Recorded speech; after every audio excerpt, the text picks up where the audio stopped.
Hello! Welcome to another video of me sharing my random thoughts on things that are maybe slightly inappropriate. Not really, because they're not inappropriate and it's a free country so I can say what I want, but just random thoughts that I have on random things. You might see this and think, Andrea, what in the world were you thinking? I was thinking that it was 9/11 and I watched a minute-by-minute documentary and noticed some things that are kind of suspicious about 9/11.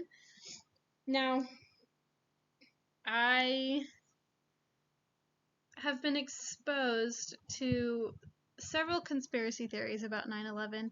These are not any legit conspiracies. These are just me making some observations after watching a documentary and doing a little tiny bit of research. Like, I'm talking Wikipedia. And that's it. So, this is my presentation on why the events of 9/11 are suspicious, but without going full conspiracy mode. Let's get into it. Okay, before I deep dive into this, I don't make this to jest about a tragic day in America's history. I know 9/11 was tragic, and I realize that. My point in making this presentation is to show that even though we've been told one thing for years and years, you can still look at the story and see things that don't make sense. So, even though 9/11 happened 20-something years ago, right? Yes. Still now, watching documentaries and things, you can see things that maybe don't make a whole lot of sense. But that's not to take away from the fact that thousands of people did die on this day, and that's very tragic. So I just wanted to put that out there as a little bit of a disclaimer, I guess. I realize that this is not something that people just talk about for fun. And this isn't necessarily fun for most people. But, you know, I'm going to stop rambling, but I just wanted to take a moment and say that 9/11 was tragic, and I don't mean to make fun of that at all. I'm just making observations, I promise. Alright, let's go to the next slide. Okay, these are the 4 things that, after watching that minute-by-minute documentary, and maybe I'll link it somewhere so that someone can watch it if they really want to. But these are 4 things that kind of made me scratch my head when it comes to the common narrative of the terrorist attacks on 9/11. Are these legit reasons to truly question everything that we've been told? Not necessarily. I'm sure anyone could see this and instantly negate everything that I'm talking about. So, if you look up any conspiracy on 9/11, you'll see a lot of different information. This is, like I said, not coming off of any of those. Yeah, this is just coming from some observations. I'm gonna keep saying that because I don't want to be taken the wrong way, but like I said earlier as well, I did do a tiny bit of research, but literally just on Wikipedia. I don't like to use Wikipedia because I don't think all of the information on there is necessarily thoroughly researched, but that's kind of just to prove my point again, that things can be said about events like this that don't necessarily need to be extensively researched without, you know, still making you question some things, if that makes sense. So the 4 things that make me scratch my head. We only have clear video footage of 1 plane out of 4 hitting any building or any field or anything like that. To me that seems a little sketch, but again, is that a reason to question everything? Not necessarily. President Bush's reaction in Florida it seems subdued at best. Again, and I'll go into it when I get to the different slides. Probably not necessarily a reason that 9/11 needs to be wrong, but just the thing to look at and think about. Number 3, limited military presence due to quote-unquote system failures. And then 4, this is another long stretch. A lot of these are, but they're just observations, like I've said. When the towers fell, it looked weird. Like, it looked suspicious. Yeah. Anyway,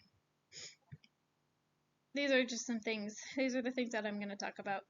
And we'll go into it more, but yeah, these are just the 4 things that we're going to talk about.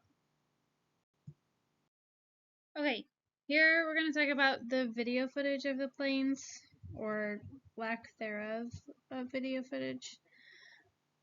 The footage that we do have, there's live news coverage on 9/11 showing the United Airlines Flight 175 hitting the South Tower. Now, I think it would be incredibly difficult to fabricate that kind of video footage, especially with so many people seeing it at the same time. Is that an impossible thing to do? No, but that's a conspiracy for another time.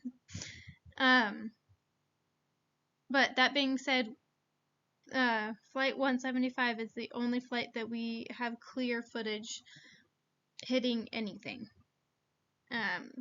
So that means if we don't have video footage of the North Tower like we do of the South Tower. Now, there are some videos floating around YouTube that show a plane hitting the North Tower.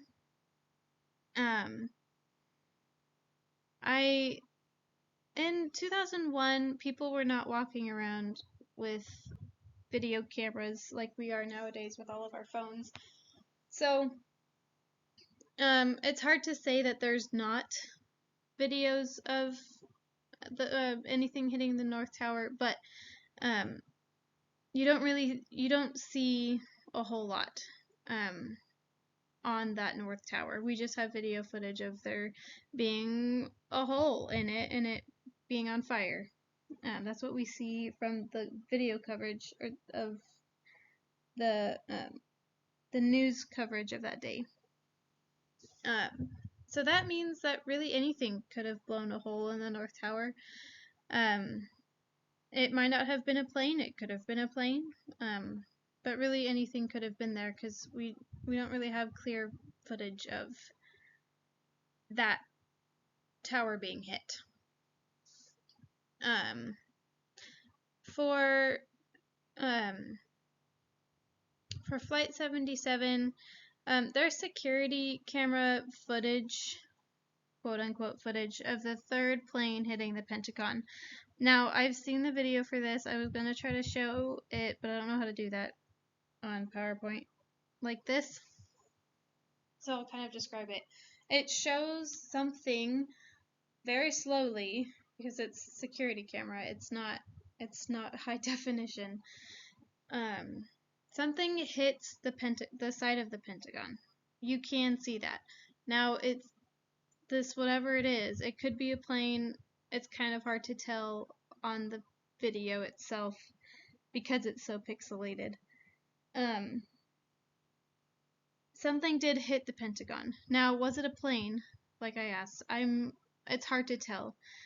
If it was a plane, then where are the plane parts? Did they find like a wing or an engine or anything? You can see in the video the plane, I'm going to say plane because that's what everyone assumes that it is, sliding along the ground. So did they find metal pieces from that? Did they, no one ever says that they found any sort of plane bits from this third plane hitting the Pentagon. So again, my original question, was it a plane? If it wasn't a plane, what was it? And then United Flight 93, the one that went down in the field in Pennsylvania. Okay, show me pictures of a damaged plane from that crash, and then I'll look into it. I have seen pictures of the field where this plane allegedly crashed. As far as I know, a plane does not fully disintegrate when it hits the ground. Now, I mean, I don't know the velocity that this plane was hitting the ground. Maybe it did disintegrate. Maybe, but I've seen a lot of plane crash videos, which is again another story for another time. And a lot of them have live footage. The planes don't just like disappear when they hit the ground. So why is there just a hole there in that field? Was it from the plane? If it was, again, where are the plane parts? Where's the engine? Where's the wing? Like, you'd be able to see something. Did they pull it all out before they took pictures? Or what? Again, show me pictures of a damaged plane and I'll believe you. But from the Google search that I didn't see anything. Again, I didn't do a lot of research, but you'd think that you would find something. So, again, if it wasn't a plane, what was it? Was it another bomb? Did they just set something off? Now this is the flight that has that very famous phone call of the guy who was about to storm the cockpit of the hijacked plane and called his wife and left a message. We all know that conversation fairly well. We've all heard it. It's, from what I believe, it's fairly easy to call any number and leave a message to anyone. So, was that phone call legit? Was that a staged message that he left? If this plane wasn't real, then it's possible. I don't know. Again, this might be far-fetched, but some of these things, I don't know. It just is like, where'd the planes go? We see one hit one tower, and that's about it. So that's my thoughts on the planes hitting. Next, I'm going to talk about President Bush's reaction. This is another one where I wish I could play a video, but I couldn't figure out how to do that. If you watch the clip of him being told about the towers being hit in New York,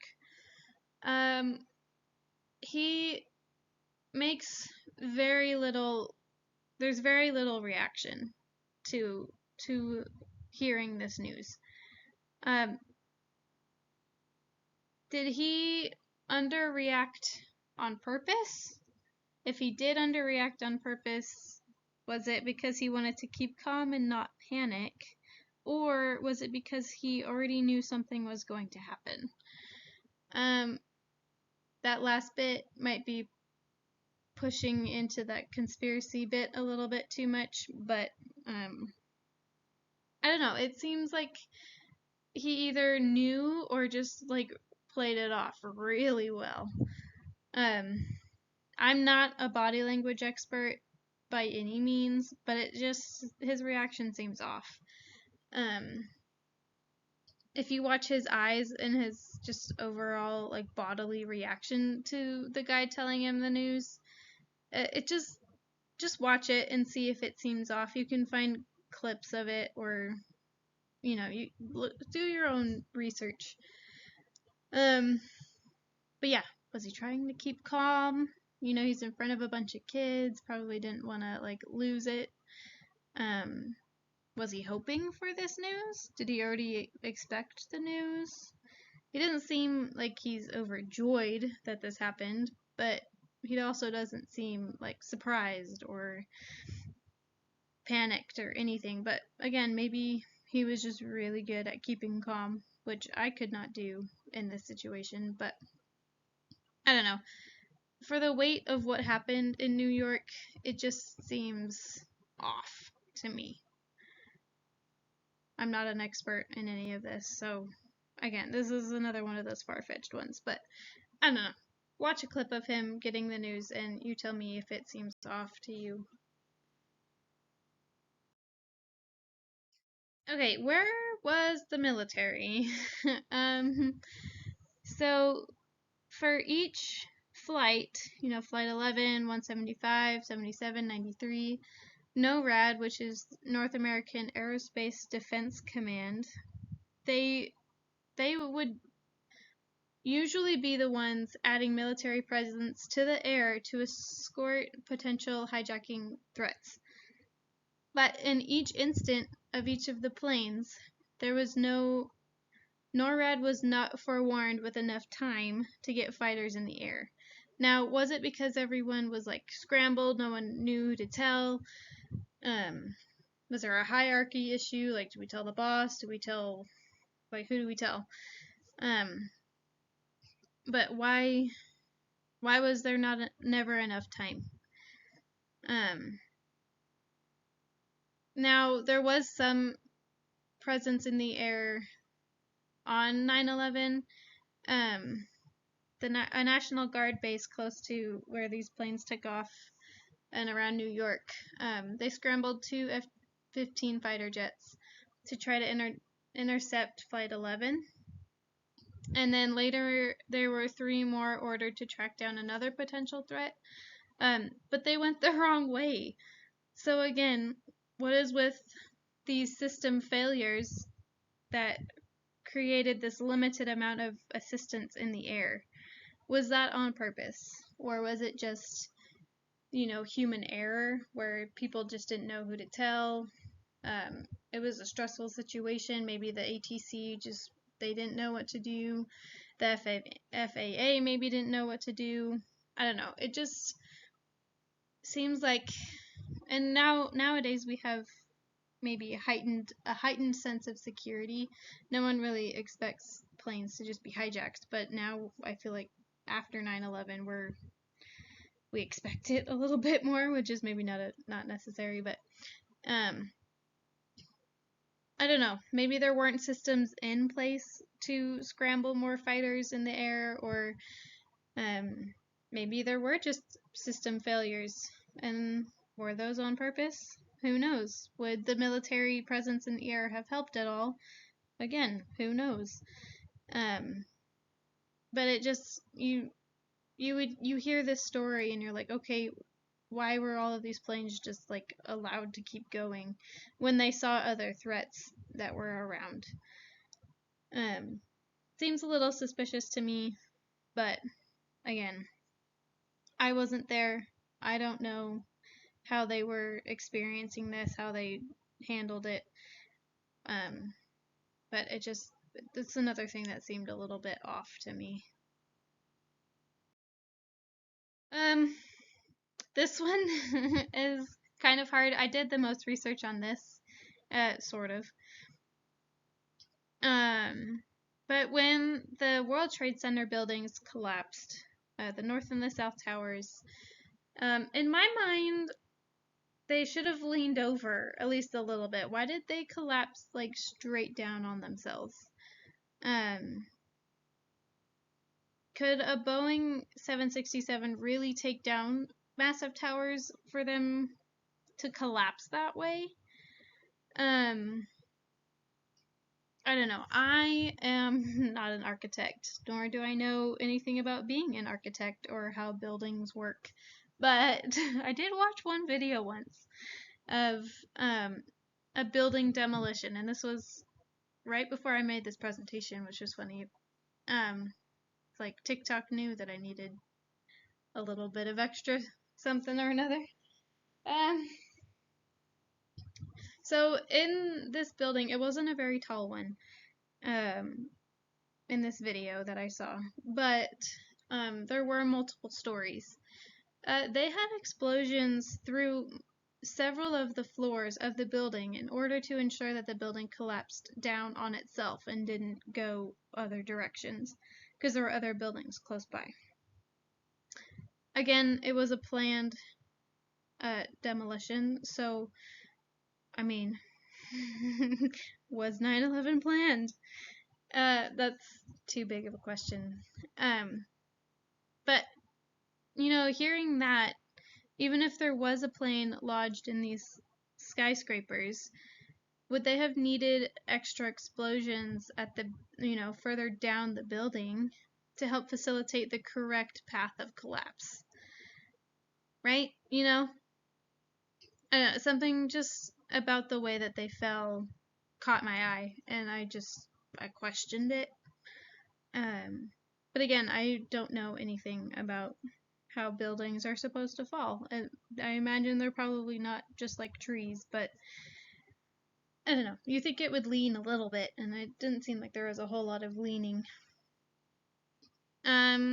With this collapse thread, I'm gonna go into. I have a couple thoughts on World Trade Center building number 7. This, I think, has been called like the forgotten building before. I'm sure a lot of buildings probably collapsed. The World Trade Center is actually a little collection of buildings in that area, so I'm sure a couple of the other ones went down with this. But there was some information on Building 7 that caught my eye, and this is where I did the Wikipedia search. So World Trade Center Building 7 was home to multiple large banking companies.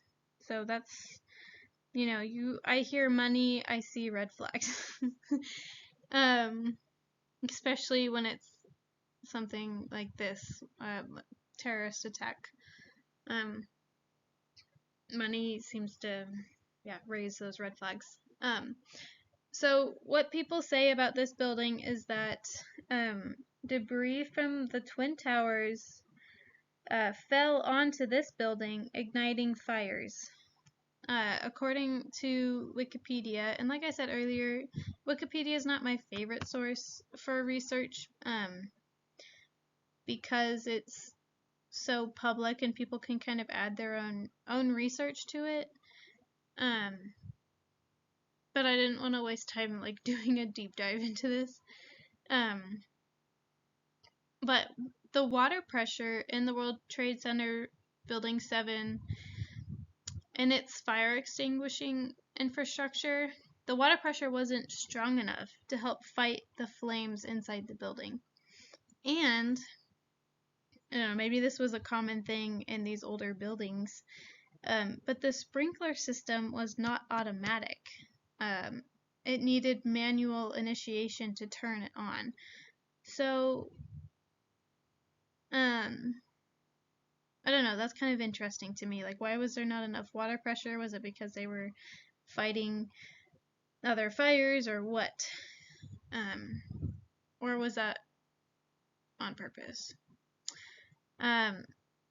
This building collapsed around 5 in the evening of, on 9/11. And again, Wikipedia says, quote, "The collapse made the old 7 World Trade Center the first steel skyscraper known to have collapsed primarily due to uncontrolled fires." Now, the word first steel skyscraper, like those words, that's another red flag to me. Like, how all of a sudden is this building, the first steel skyscraper, one of the first to collapse due to uncontrolled fires? Like, I get that like steel is hard to burn, obviously. But why was this one the first? I do believe that there are coincidences in this world, but I also believe that many things happen intentionally. So between this building being house to a lot of money figures, and it being the first steel tower to fall from uncontrolled fires, like those two things don't seem like a coincidence to me. Why was there no water pressure? Was it due to the collapse of buildings 1 and 2, the north and south towers? Was it turned off? Was it turned down? Was there just a lot going on? I don't know. Those are just some questions that I have. And that building, obviously it's not like the true star of the story, but it was some food for thought. It made me kind of think a little bit to see, I wanted to look into it a little bit more, obviously. If you're an architect and you have things to say about this, let me know, because I'm just stating these things. I don't know if they're true fact or not, but yeah. Okay. This is the end of this roller coaster. Thanks for joining me. I'll admit unashamedly that I actually kind of did enjoy making this. It's fun making observations and sharing them, even if they hold no true weight in the overall scheme of things. I realize not everyone's going to share these same thoughts, and that's totally fine. But after making this, I don't know, I dare you to watch a documentary on 9/11 and not make your own observations.